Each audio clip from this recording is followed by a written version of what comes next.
Alam mo ba na mahigit 3 taon na simula nang pumutok ang gyera sa pagitan ng Russia at Ukraine? Noong una, maraming analyst ang nagsabi, tatagal lang ito ng ilang linggo. May mga naniniwala pa nga na babagsak agad ang Kyiv at magtatagumpay si Vladimir Putin bago pa matapos ang tagsibol ng 2022. Pero ngayon, 2025 na. At ang tanong ng buong mundo, bakit hanggang ngayon ay hirap pa rin ang Russia? Sa unang tingin, parang imposible. Isipin mo, ang Russia ay isa sa mga pinakamalalakas na bansa militarily. May daan-daang limong sundalo, modernong sandata at isa sa pinakamalaking nuclear arsenal sa planeta. Pero sa halip na mabilis na tagumpay, ang nakuha nila ay isang mahabang bangungot, libu-libong patay, bumabagsak na ekonomiya at isang bansang unti-unting nilalamon ng sariling ambisyon. Ang digmaan sa Ukraine ay hindi na lang tungkol sa teritoryo. Ito ay tungkol sa imahe, kapangyarihan at katotohanan ng modernong Russia. At sa loob ng halos 3 taon, malinaw na, hindi sapat ang sandata kung ang kalaban mo ay may motibasyon, teknolohiya at suporta ng buong mundo. Habang patuloy ang labanan sa hilagang ng Ukraine, sa mga lungsod gaya ng Bakhmut, Donetsk at Kharkiv, lumalabas ang isang pattern. Sa bawat maliit na tagumpay ng Russia, may katumbas na malaking kabiguan sa loob ng kanilang sistema. Hindi lang ito tungkol sa larangan ng digmaan, kundi pati sa loob mismo ng Kremlin, sa ekonomiya at sa moral ng mga sundalo. Isa sa pinakamalaking dahilan kung bakit hindi umusad ang kampanya ng Russia ay ang maling impormasyon mula sa kalaban, kundi mula mismo sa loob ng kanilang gobyerno. Ayon sa ilang intelligence reports, bago pa man magsimula ang paglusob noong 2022, sinabihan si Vladimir Putin ng kanyang mga advisor na madaling-madali lang ang operasyon.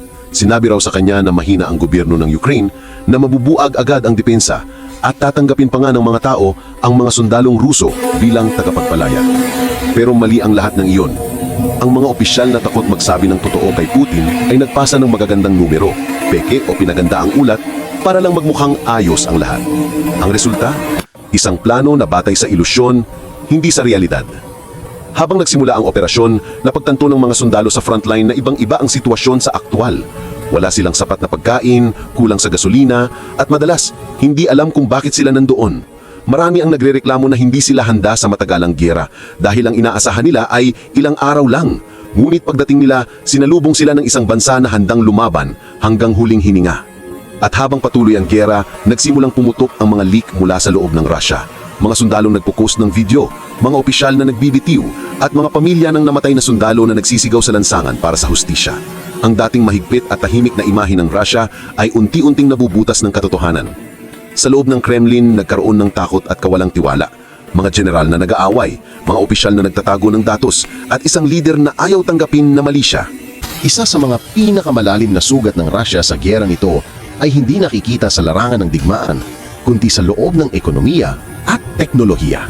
Noong 2022, nang ipataw ng Estados Unidos, European Union at Japan ang malawakang economic sanctions, akala ng marami pansamantala lang ito.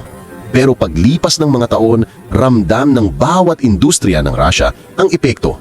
Maraming kumpanya ang nagsara, lalo na ang mga nakadepende sa Western technology. Ang mga eroplano nila ay hindi makakuha ng spare parts. Ang mga pabrika ng missile at drones ay nangangapa dahil hindi na sila makapag-import ng mga microchip mula sa Taiwan, South Korea o Germany. Kahit ang mga simpleng electronic components tulad ng sensors at camera systems ay naging napakahirap makuha.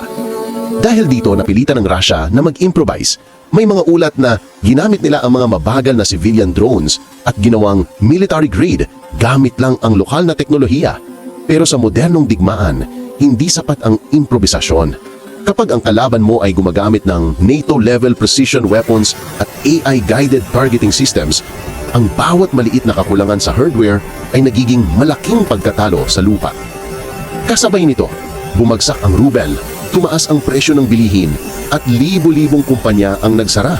Ang mga kabataang professional, mga engineer, programmer at analyst ay tumakas palabas ng bansa, takot sa recruitment at kawalan ng kinabukasan. Ang resulta, isang bansang may mga tangke pero walang sapat na utak at teknolohiya para panatilihin ang mga ito. Habang ang Ukraine sa kabilang banda ay tuloy-tuloy ang supply ng armas, impormasyon at satellite intelligence mula sa kanluran. Ito ang modernong digmaan, hindi lang barilan, kundi karera sa inovasyon at impormasyon. At dito, tuluyang nalulunod ang Russia. Kapag matagal na ang isang digmaan, hindi lang bala ang nauubos, pati paniniwala ng mga tao. Sa loob ng mahigit 3 taon, libu-libong sundalo ng Russia ang ipinadala sa Ukraine.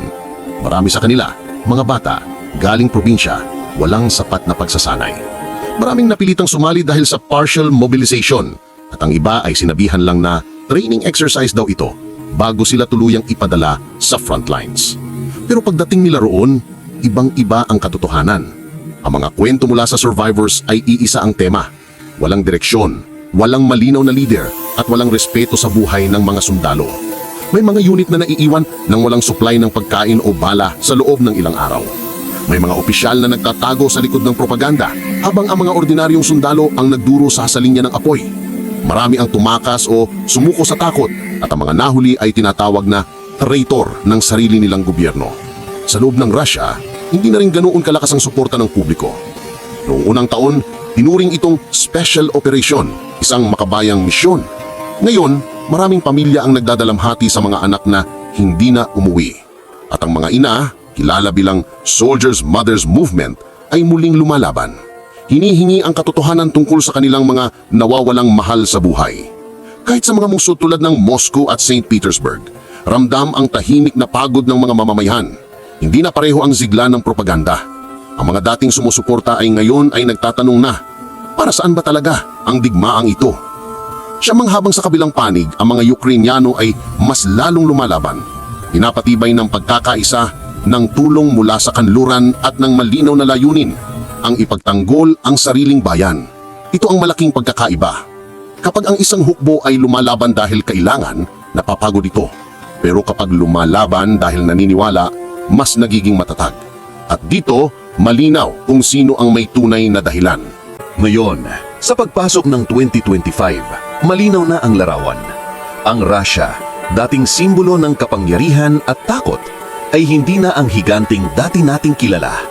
Pagod ang ekonomiya. 3 taon ng parusa mula sa kanluran. Libu-libong negosyo ang nagsara. At ang mga produktong imported na dati karaniwan, mula sa kape hanggang sa computer chips, ay naging bihirang yaman. Ang ruble ay ilang ulit nang bumagsak at kahit pa sinusubukang itago ng Kremlin, ramdam ng mga ordinaryong mamamayan ang pagtaas ng presyo at kakulangan sa trabaho.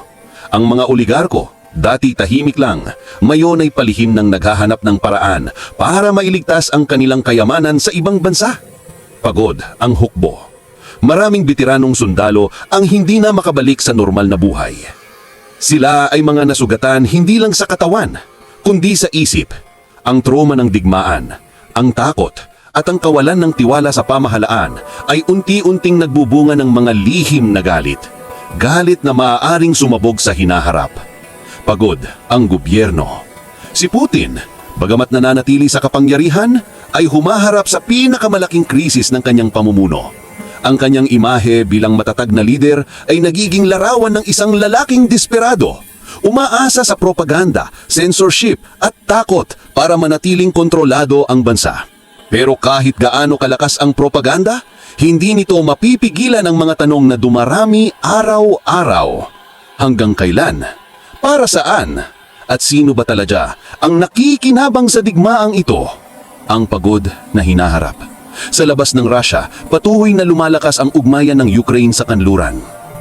Ang bansang minsan ay itinuturing na biktima ay ngayong simbolo ng paglaban. Samantalang ang Russia ay tila isang malaking makina na unti-unting nauupos sa sariling usok.